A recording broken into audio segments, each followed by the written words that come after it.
নমস্কার, বিজ্ঞান প্রসঙ্গের আজকের অনুষ্ঠানে আপনাদের সকলকে স্বাগত। আজকে আমরা এমন একটা বিষয় নিয়ে কথা বলবো যেটা নিয়ে কথা বলতে গিয়ে আমাদেরও যেমন ভালো লাগবে, আমার মনে হয় আপনাদেরও এই অনুষ্ঠান শুনতে ঠিক ততটাই ভালো লাগবে। হ্যাঁ, আজকে আমাদের এই অনুষ্ঠানের বিষয় পরিবেশ ও সঙ্গীত। আসলে পরিবেশের একটা বা প্রকৃতির একটা নিজস্ব সঙ্গীত আছে, কিন্তু একটা নিজস্ব শব্দ আছে। যেমন ধরুন, বাতাসের একটা শব্দ আছে, বৃষ্টির রিমঝিম আছে, পাখির ডাক আছে।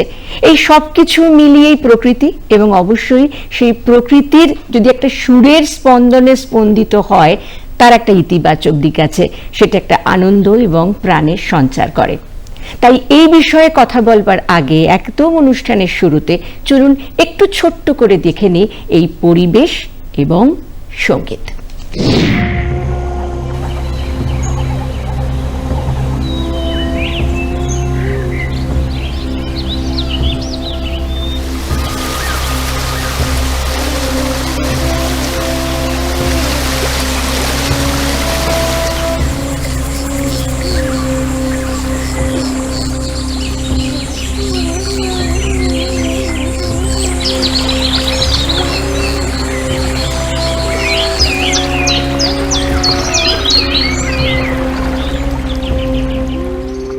শব্দের কম্পন কখনো তৈরি করে আনন্দ, কখনো প্রশান্তি।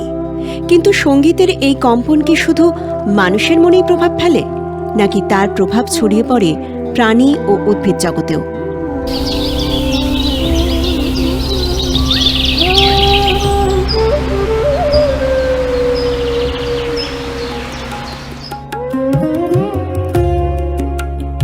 সঙ্গীত শোনার সময় মানুষের মস্তিষ্কের একাধিক অঞ্চল সক্রিয় হয়। আনন্দদায়ক সঙ্গীত ডোপামিনের মতো নিউরোকেমিক্যালের কার্যকলাপে প্রভাব ফেলে। শান্ত সুর ও নিয়ন্ত্রিত ছন্দ মানসিক উত্তেজনা কমাতে এবং শ্বাস প্রশ্বাস ও হৃদস্পন্দনকে তুলনামূলকভাবে শান্ত করতে সাহায্য করতে পারে। তাই সঙ্গীত শুধু অনুভূতির বিষয় নয়, এর রয়েছে স্নায়ু বৈজ্ঞানিক ভিত্তিও। একটি পরিচিত সুর মুহূর্তেই ফিরিয়ে আনতে পারে পুরনো স্মৃতি, কারণ সঙ্গীত আবেগ, স্মৃতি এবং মনোযোগের সঙ্গে যুক্ত মস্তিষ্কের বিভিন্ন নেটওয়ার্ককে একসঙ্গে সক্রিয় করতে পারে। এই কারণেই সঙ্গীত শিক্ষা, ব্যায়াম এবং কিছু থেরাপিউটিক পরিবেশেও ব্যবহৃত হয়।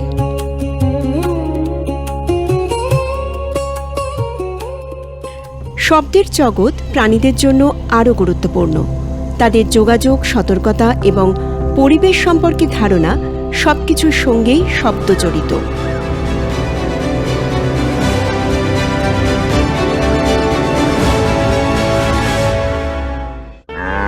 গবেষণায় দেখা গেছে, শান্ত ও কম চাপের পরিবেশ কিছু গবাদি পশুর আচরণে ইতিবাচক প্রভাব ফেলতে পারে।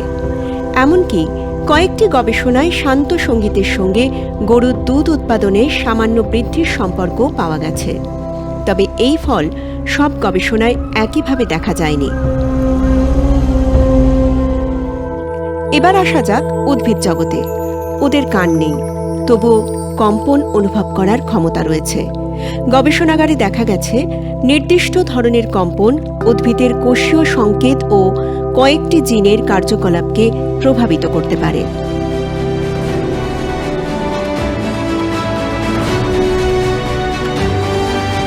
তবে এখানেই সতর্ক হওয়া জরুরি। সঙ্গীত শুনলে গাছ দ্রুত বেড়ে ওঠে, এমন জনপ্রিয় দাবি থাকলেও এর পক্ষে এখনও যথেষ্ট শক্ত ও ধারাবাহিক বৈজ্ঞানিক প্রমাণ নেই।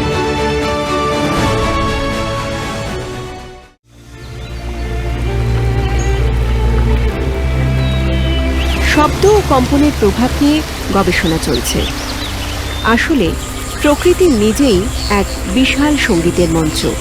পাখির ডাক, ঝিঝি পোকার শব্দ, জলের কলকল আর বাতাসের পাতায় পাতায় স্পর্শ, সব মিলিয়ে তৈরি হয় প্রকৃতির নিজস্ব সাউন্ডস্কেপ। সঙ্গীতের প্রভাব মানুষের ক্ষেত্রে সবচেয়ে সুপ্রতিষ্ঠিত।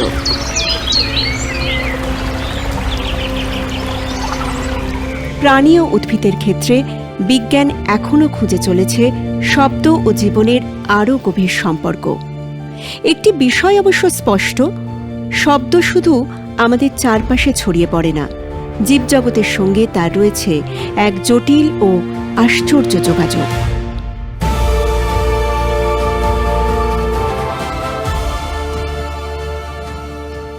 আমরা শুনে নিলাম, একটা অডিও ভিজুয়াল আমরা দেখেও নিলাম, পরিবেশের ওপর সঙ্গীত কি প্রভাব ফেলতে পারে। আজকে আমাদের অনুষ্ঠানে যিনি উপস্থিত আছেন তিনিও কিন্তু এই পরিবেশ এবং সঙ্গীত নিয়েই কাজ করেন। আমাদের সঙ্গে রয়েছেন ডক্টর সঞ্জয় মুখোপাধ্যায়, পরিবেশ ও সঙ্গীত তত্ত্ব গবেষক। ডক্টর মুখোপাধ্যায়, দূরদর্শনের স্টুডিওতে আপনাকে স্বাগত। আপনাকে নমস্কার। এবং সবচেয়ে বড় কথা হচ্ছে যে আমরা যখন এই পরিবেশ নিয়ে কথা বলছি, আমরা যখন এই সঙ্গীত নিয়ে কথা বলছি, তখন বোধহয় সবচেয়ে বড় পরিবেশ বিজ্ঞানী রবীন্দ্রনাথ ঠাকুরকে নিয়ে দুটি কথা বলতেই হয়। কারণ কবিগুরুর দর্শনে কিন্তু প্রকৃতি এবং সঙ্গীত একে অপরের পরিপূরক। মানুষ, জড়, জীব প্রত্যেকের উপরে এই সঙ্গীতের একটা ইতিবাচক প্রভাব আছে, এবং যে কারণেই বোধহয় তার গান পরিবেশকে সুন্দর রাখে এবং প্রকৃতির প্রতি আমাদের কৃতজ্ঞতা জানানোর এক অপূর্ব মাধ্যম। আমরা প্রথমেই তাহলে আসবো ডক্টর মুখোপাধ্যায়ের কাছে। একটু রবীন্দ্রনাথ ঠাকুর, আমাদের কবিগুরু, তিনি কিভাবে এই সঙ্গীতের প্রভাব পরিবেশের ওপরে দেখেছেন একটু যদি বলেন আমাদের। ডক্টর চট্টোপাধ্যায়, আপনি খুব সুন্দর আরম্ভ করলেন এবং আজকের খুব সার কথাটাই আপনি বললেন, এবং রবীন্দ্রনাথ ঠাকুরকে পরিবেশ বিজ্ঞানী বললেন। আমিও ঠিক একমত আপনার সঙ্গে। আমি একটা ছিন্নপত্র বলে একটা ছোট্ট চিঠি পড়তে চাই। শিলাইদহ থেকে 1895 26শে সেপ্টেম্বর উনি লিখছেন, প্রকৃতির সঙ্গে গানের যত নিকট সম্পর্ক এমন আর কিছু নেই। আমি নিশ্চয়ই জানি, এমন যদি আমি জানলার পাশে এখন বাইরে দৃষ্টি রেখে রামকেলি ভাসতে আরম্ভ করি, তাহলে এই রৌদ্ররঞ্জিত সুদূর বিস্তৃত শ্যামল নীল প্রকৃতি মন্ত্রমুগ্ধ হরিণীর মতো আমার মর্মের কাছে এসে আমাকে অবলেহন করতে থাকবে। যতবার পদ্মার উপর বর্ষা হয় ততবারই মনে করি মেঘমল্লারে একটা বর্ষার গান রচনা করি। কথা তো ওই একই, বৃষ্টি পড়ছে, মেঘ করেছে, বিদ্যুৎ চমকাচ্ছে, কিন্তু তার ভেতরকার নিত্য নতুন আবেগ, অনাদি অনন্ত বিরহ বেদনা, সেটা কেবল গানের সুরেই খানিকটা প্রকাশ পায়। এমন একটা বিষয় নিয়ে অবতারণা করা হলো যেটা পশ্চিমী দেশে বেশ কিছুদিন ধরেই আরম্ভ হয়ে গেছে, ইকো মিউজিকোলজি এরকম নাম দিয়ে, এবং তার সঙ্গে ইকো ক্রিটিসিজম, ইকো টোন, এ সমস্ত নিয়ে একটা ব্যাপক আলোচনা চলছে, এবং সেটা প্রায় 1978 এরকম থেকে চলছে। কিন্তু তার বহু আগে এর সূত্রপাত হয়েছিল রবীন্দ্রনাথের হাত ধরেই। একদম একদম। আমরা যেমনটা বললেন না ডক্টর মুখোপাধ্যায়, যে এইটা নিয়ে এই এই যে আমাদের ইকো মিউজিকোলজি, এটা নিয়ে অনেক দিন ধরে কাজ হচ্ছে। আমরা যদি কয়েকটা ছোট্ট উদাহরণ দিই, কয়েকটা কেস স্টাডির কথা বলি, একদম 1962 ডক্টর টি.সি. সিং, তিনি হচ্ছেন আন্নামালা ইউনিভার্সিটির, তিনি বটানির হেড অফ দ্য ডিপার্টমেন্ট ছিলেন। তিনি একটা অদ্ভুত কাজ করেছিলেন জানেন। তিনি একটা একটা দোপাটি, তারপরে গাঁদা, এই সমস্ত উদ্ভিদের ওপরে তিনি শাস্ত্রীয় সঙ্গীত এবং ভারতনাট্যম নৃত্যের পায়ের যে স্পন্দন, তার প্রভাব কি সেটা দেখতে গিয়েছিলেন, এবং তিনি দেখেছিলেন অদ্ভুতভাবে যে তার প্রভাবে 20% পর্যন্ত বৃদ্ধি তাদের ত্বরান্বিত হচ্ছে সেই উদ্ভিদগুলোর, এবং 72% বায়োমাস বৃদ্ধি পাচ্ছে, এবং তার সঙ্গে তাদের পত্ররন্ধ্র বা স্টোমাটা খুলে যাচ্ছে, যে স্টোমাটা খুলে গেলে ফটোসিনথেসিস বা সালোক সংশ্লেষ স্বাভাবিকভাবেই পুষ্টির বৃদ্ধি পাচ্ছে। তো এই 1962 সেই সময় থেকে আমাদের দেশে কাজ শুরু হয়েছে। একটু যদি বলেন ডক্টর মুখোপাধ্যায়। 62 প্রায় 60-এর দশক থেকে এরকম কাজ, শুধু আপনি যে ফুলগুলোর ওপর বললেন শুধু সেগুলোতেই নয়, ধানের ওপর প্রভাব দেখা গেছে। বেহালাতে চারুকেশি রাগ বাজিয়ে যন্ত্র মিউজিক, যন্ত্র এখানে খুব ভালো কাজ করে। ট্যাপিওকা গাছের মধ্যে দেখা গেছে, সাউথ ইন্ডিয়ার ট্যাপিওকা গাছের মধ্যে দেখা গেছে, বেগুনে দেখা গেছে, গম চারার মধ্যে দেখা গেছে যে তাদের ওই রকম আপনি যেরকম বললেন যে অতটা ইল্ড বাড়ছে, অর্থাৎ প্রোডাকশন বাড়ছে, উৎপাদন বাড়ছে, অর্থাৎ তারা খুব কান পেতে যেন গান শুনছে। বনের একটা নির্দিষ্ট অংশ যেটা আদিবাসীরা তাকে হাত দিতে দেয় না, সেখানে কারোর প্রবেশাধিকারও নেই, কিন্তু সেই জায়গাটার মধ্যে যে পাতার মর্মর ধ্বনি, তারপরে আপনি বললেন পরিবেশ মানে তো শুধু গাছ নয়, তার সঙ্গে নদীর মানে কলকল আওয়াজ, তার সঙ্গে বায়ুর চলন, এই সমস্ত কথাগুলো যেন রবীন্দ্রনাথের মধ্যে এক সুরে গাঁথা হয়ে পাই। এরকম একটা গানের কথা আমার বড্ড বেশি মনে পড়ছে, যে বল গোলাপ মোড়ে বল তুই ফুটিবি সখী কবে, ফুল ফুটেছে চারিপাশ, চাঁদ হাসিছে সুধা হাস, বায়ু ফেলিছে মৃদু শ্বাস, পাখি গাইছে মধুর হবে। তো একটা ফুল ফুটতে গেলে যে শুধু ফ্লোরিজেন নামক হরমোনের প্রয়োজন হয় তাই নয়, সমস্ত প্রকৃতিটা ওই গাছটাকে ফুল ফুটতে সাহায্য করে, তবে ফুলটা ফুটে ওঠে। একদম। আমরা ভারতের কথা বললাম, the sound of music and plants, এই বইটাতে একজন আমেরিকান বিজ্ঞানী তিনি একটা অদ্ভুত বলেছিলেন যে তিনি বায়োট্রনিক চেম্বারের মধ্যে অনেক উদ্ভিদকে রেখেছেন এবং সেখানে তিনি দু রকমের সাউন্ডই, মানে যেটা একটা তীব্র কর্কশ সাউন্ড, একটা রক মিউজিক এবং একটা ক্লাসিক্যাল মিউজিক, দু রকম মিউজিকই তাদের শোনাচ্ছেন এবং তিনি বলছেন যে দিনে 3 ঘন্টা করে যদি এই মিউজিকের মধ্যে রাখা যায়, তাহলে যদি শাস্ত্রীয় সঙ্গীতের মধ্যে রাখা যায়, তাহলে সেই সাউন্ড বক্সের দিকে সেই গাছগুলো ঝুঁকে পড়ছে, হ্যাঁ, এবং তাদের বৃদ্ধি বাড়ছে। যদি অন্যদিকে যদি রক মিউজিকের মধ্যে রাখা হয়, তাহলে তাদের বৃদ্ধি কমছে এবং কয়েক সপ্তাহের মধ্যেই সেটা মারা যাচ্ছে। ঠিক তাই। আপনি যার নাম করলেন উনি ডরোথি রোটালাক, উনি ইউএসএ ডেনভার ইউনিভার্সিটির সঙ্গে জড়িত, কলোরাডোর। তো উনি এরকম ব্যাপক কিছু এক্সপেরিমেন্ট করেছিলেন, এরকম কিছু পরীক্ষা নিরীক্ষা আমি ব্যক্তিগতভাবে দেখেছি, যে 3টে পটেড প্লান্টস, একই বয়সের 3টে উদ্ভিদ নিয়ে দেখা গেছে যে ছোট উদ্ভিদ, যে একজনকে শোনানো হচ্ছে যদি মেটালিক জাজ শোনানো হয় কন্টিনিউয়াস 8 ঘন্টা, তারপরে আবার একটু বিরতি, তারপরে আবার 8 ঘন্টা এরকম শোনানো হয়। আরেকজনকে একটুখানি শুনিয়েছিলাম নিখিল বন্দ্যোপাধ্যায় সেতার বা বেহালা তো খুব ভালো কাজ করে, জল তরঙ্গ ভালো কাজ করে এরকম। আর তৃতীয় প্লান্টটাকে নিউট্রাল ধরা হয়েছিল। তো এরকম দেখা গেছে, ডরোথি রোটালাকও দেখেছেন যে 14 দিনের মাথায় প্রথম প্লান্টটি মারা যাচ্ছে, অর্থাৎ যাকে ননস্টপ মেটালিক জাজ শোনানো হচ্ছে সে আর সহ্য করতে পারছে না। অর্থাৎ হাই ফ্রিকোয়েন্সির যে সাউন্ড সেগুলো গাছ কিন্তু নিতে পারে না। এছাড়া আমরা তো আমাদের ভারতীয় সংস্কৃতিতে জানি যে কৃষ্ণ বাঁশি বাজাতেন এবং কুঞ্জবন ভরে উঠত। এটার কোনো রিলেশন আজ তো বিজ্ঞানের হাত ধরে উঠে আসছে। ডক্টর চট্টোপাধ্যায় আপনি খুব সুন্দর করে বললেন যে এর একটা প্রভাব, এই সঙ্গীতের প্রভাব আসছে কেন না, গাছ তো নিজেই সেই সঙ্গীত তৈরি করে। গাছের মধ্যে দিয়ে যখন জল যায়, একটা বাবল, একটা অল্প সাউন্ড হয়, অল্প ছোট্ট সাউন্ড হয়, এই সাউন্ড আল্ট্রাসাউন্ড মেশিনে ধরা পড়ে। পাতার একটা মর্মর শব্দ থাকে, এই মর্মর ধ্বনি, এই মর্মর ধ্বনিতে কেউ যদি 1 মিনিট শোনে তার মন শান্ত হয়, স্ট্রেস ফ্রি হয়, এবং এই মর্মর ধ্বনি গাছ নিজেও উপভোগ করে। এটাকে এই ধ্বনিকে আমরা শুনতে চেয়েছি। গাছের ব্যথা বেদনাকেও খুব রিসেন্টলি যে সমস্ত রিসার্চ হয়েছে দেখা যাচ্ছে যে গাছের ব্যথা বেদনাকেও প্রকাশ করা যায়, একটা ইলেকট্রোড দিয়ে, ইলেকট্রিক সিগন্যাল দিয়ে করা যায়। একটা গাছ মাটির নিচে কতটা বিস্তারিত, আরেকটা গাছে, সেই গাছটা হচ্ছে ফাঙ্গাস মাইক্রোরাইজা, একটোমাইক্রোরাইজাও আছে। একটা ধরুন 1 একরের একটা জায়গার একটা গাছ, মাটির তলাতে 1 কিলোমিটারেরও বেশি বিস্তৃতি তার শেকড়ের থেকেও 10 গুণ বেশি বিস্তৃতি তার, যে বিশাল নেটওয়ার্ক করে।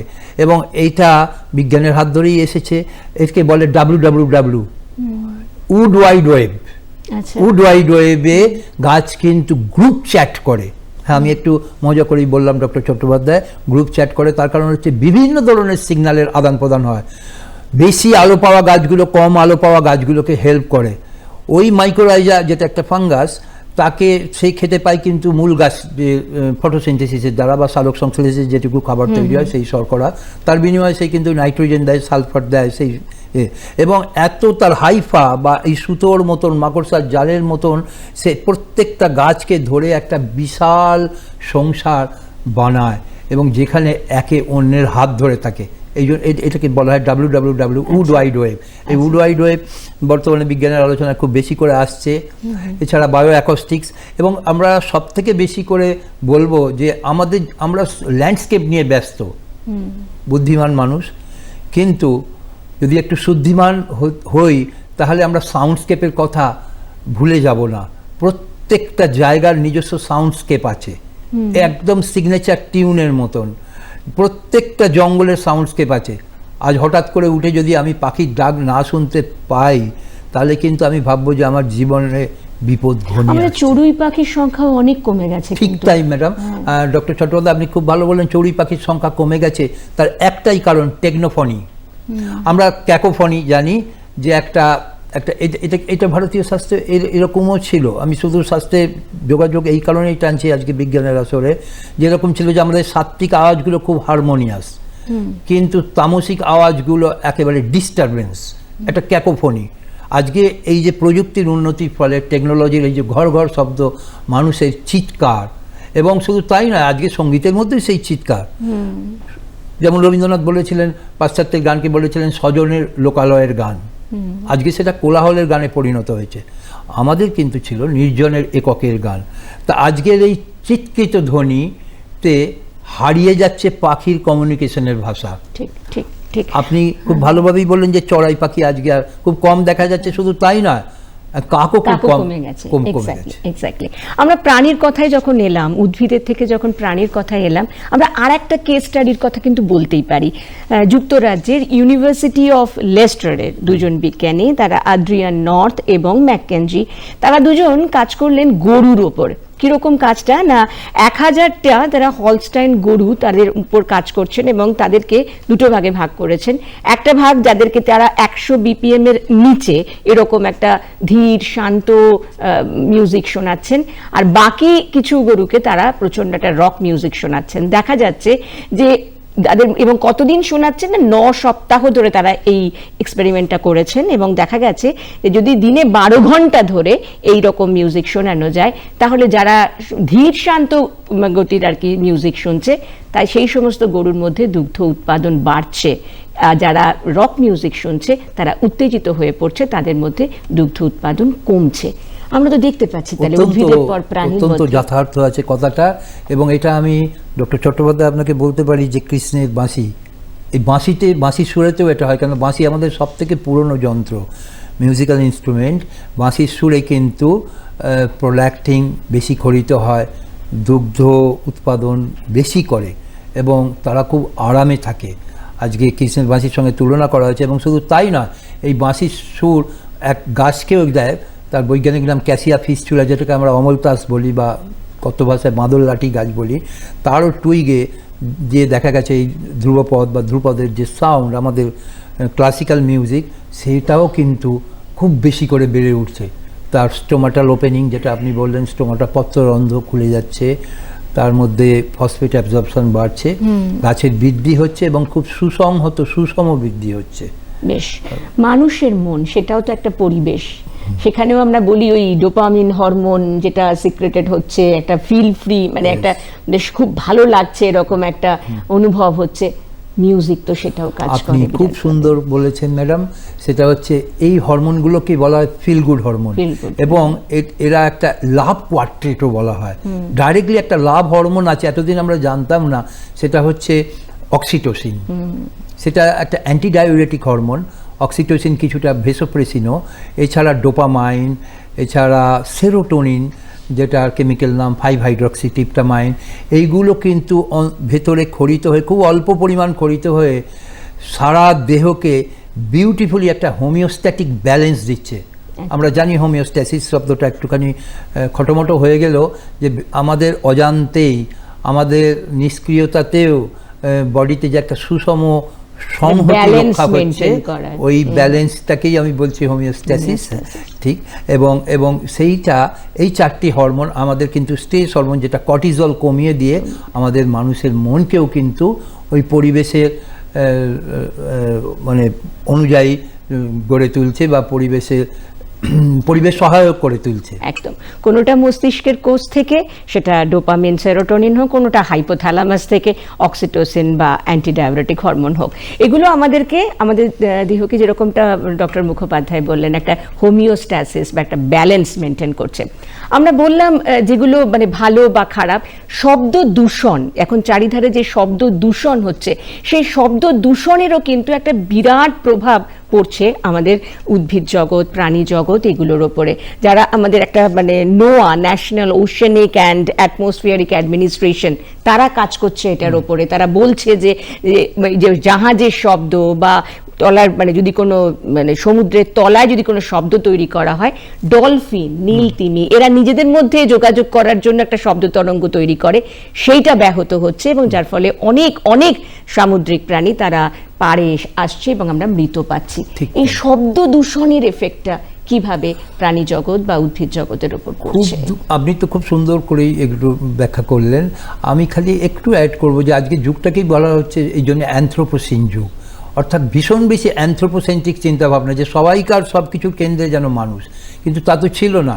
আমাদের যে পরিবেশগত নীতি, পরিবেশ নীতিটা কিন্তু গড়ে উঠেছিল মেনলি বায়োসেন্ট্রিক প্রিন্সিপালের ওপর, যে কেন্দ্রে আমরা সবাই হাত ধরাধরি করে আছি।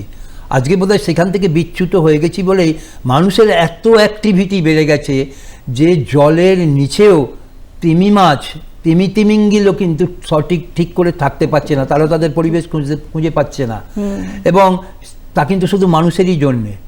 তাহলে নতুন করে প্রশ্ন ওঠে যে এই গ্রহটা কি শুধু মানুষের জন্যে, পৃথিবী কি শুধু মানুষের জন্যে? তা তো নয়। পিঁপড়ের কত রকম প্রজাতি আছে, যদি 2-10 রকম মারা যায় তাতেও কিছু হবে না। আমরা একদানা চিনি রেখে দিয়ে দেখতে পারি যে ফেরোমন ছেটাতে সে যাবে এবং খুব সুশৃঙ্খলভাবে সে তার কাজটুকু করবে। তো সেই রকম কি সেই হোলিস্টিক ভাবনা কি মানুষের নেই? কিন্তু একটা সময় ছিল। আসলে আমরা মানুষরা এখন একটা সাস্টেইনেবল ডেভেলপমেন্ট এই দিকে এগোচ্ছি, যেটা একটা স্ট্যাটিক একটা ডাইনামিক।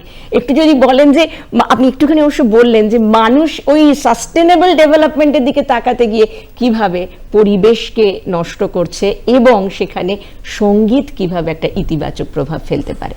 মাঝে মাঝে আমার কিন্তু মনে হয় এটা একটা অক্সিমোরন, সোনার পাথর বাটি। তার কারণ সাস্টেনেবল, যেটা সাস্টেন করছে, আর ডেভেলপমেন্ট যেটা এগিয়ে চলেছে, একই সঙ্গে কি করে হয় এটা নিয়ে মানুষকে কিন্তু অনেক ভাবতে হবে। কিন্তু এরকম ভাবনা যখন আমরা ভাবছি, তখন আমরা প্রকৃতিকে, পরিবেশকে কিন্তু প্রতিপক্ষ বলে যেন ভাবছি। তাকে যেন জয় করতে হবে, নাহলে তাকে কোনোভাবে পদানত করতে হবে, নাহলে তাকে জব্দ করতে হবে, এরকম ভাবনা ভাবছি। তা তো নয়। যে প্রকৃতির সঙ্গে যে একটা বিশাল ভালোবাসার সম্পর্ক, যেটা এই যে একটু আগেই রবীন্দ্রনাথের আমি একটা উদাহরণ দিলাম, যে আমাকে একটা রাগ অবলেহন করছে, বা এক পর্দা মূলতানেতে সারা জগৎটাকে কবি দেখতে পাচ্ছেন, পুরো জগৎ এসে ধরা দিচ্ছে এক পর্দা মূলতানে। কবি লিখেছেন, নিজে লিখেছেন, এবং নীল গগনে কান পেতে উনি শোনেন বাঁশির আওয়াজ। এগুলো কি করে হচ্ছে? তাহলে এই যে সঙ্গীত, এই সঙ্গীতের মাধ্যমে যে ভালোবাসা আসছে, আমি যদি দেহগতভাবেও ধরি, ওই 4টে হরমোনের কথা, ওই লাভ হরমোনের কথাও ধরি, এটাও তো একটা মানুষের বড় বেশি উপকার। পরিবেশ তো বাঁচবে, মানুষ বাঁচবে, সবাই আমরা এই গ্রহতে আবার হাত ধরাধরি করে থাকবো। এবং মিউজিক থেরাপিতে এখন বলে পেইন সেন্সেশন, সেটাও অনেকটা কমিয়ে দেওয়া যায়, যার ফলে যাদের হয়তো প্রচন্ড ব্যথা হচ্ছে সেখানেও মিউজিক থেরাপি একটা বড় কাজ একদম। এবং প্যালিয়েটিভ কেয়ার নিয়ে চারিদিকে ভীষণ বেশি রিসার্চ হচ্ছে ম্যাডাম, এবং প্রোস্টাগ্ল্যান্ডিন কমিয়ে এবং পেইন ম্যানেজ করতে, অধিকাংশ পেনই অবশ্য ফ্যান্টম পেন, সেই মিউজিক কিন্তু একটা ফ্যান্টম মেডিসিনের কাজ করছে। মিউজিক কিন্তু মানুষের মনকে বললেন একটা সনিক মেডিসিনের কাজ করে। ঠিক ঠিক। সুতরাং আমাদের কিন্তু সঙ্গীতের কাছে পৌঁছতে হবে পরিবেশের হাত ধরে। রবীন্দ্রনাথের হাত ধরে আমরা বারবার এগোচ্ছি একটা বিজ্ঞান অনুষ্ঠানে। এর কারণটাই হচ্ছে ওই যে প্রথমেই বলেছিলাম, রবীন্দ্রনাথ হচ্ছেন একজন বড় পরিবেশ বিজ্ঞানী। তার বিজ্ঞান চেতনা আমরা তার প্রত্যেকটা তার সৃষ্টির মধ্যে দেখতে পাই। এবং তার এই যে শান্তিনিকেতন বা তার যে বিভিন্ন অনুষ্ঠানগুলো তারা করেন, যে হলকর্ষণ বা এই ধরনের যে অনুষ্ঠানগুলো, সেগুলো ভীষণভাবে কিন্তু পরিবেশ, সঙ্গীত এর সঙ্গে একসঙ্গে সম্পৃক্ত। একটু যদি বলেন আরও একবার, রবীন্দ্রনাথ, সঙ্গীত, পরিবেশ, এই তিনটেই যেন ইকো মিউজিকোলজির সার কথাটুকুই আপনি বললেন ডক্টর চট্টোপাধ্যায়, যে রবীন্দ্রনাথ, সঙ্গীত এবং পরিবেশ, উনি যা যা করেছেন সমস্ত সাংগীতিকভাবেই করেছেন। পরিবেশের জন্য উনি যা যা করেছেন, উনি যে পুরস্কারও দিতেন সেটাও কিন্তু একটা গাছের ডাল, সাতিম গাছের ডাল।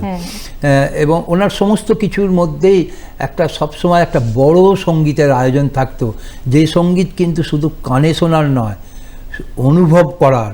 একটা অনুভবী মনই পারে যে সারে গামা পাধা নি নয়, সা থেকে নিয়ের দিকে যাত্রা, সাতে সাকার আর নিতে নিরাকার, এই একটা ভেতরকার যাত্রা ফ্রম মান্ডেন টু ইটার্নিটি, অর্থাৎ একটা বস্তু জগৎ থেকে একটা অজীবীয় জগৎ পর্যন্ত একটা যাত্রা। সঠিক মাত্রায় সুরের পরিবেশ, এটা কিন্তু একটা পরিবেশকে ইতিবাচক বিকাশের দিকে নিয়ে যায়, এবং তীব্র ও কর্কশ শব্দ এটি প্রকৃতির স্বাভাবিক ভারসাম্যকে নষ্ট করে।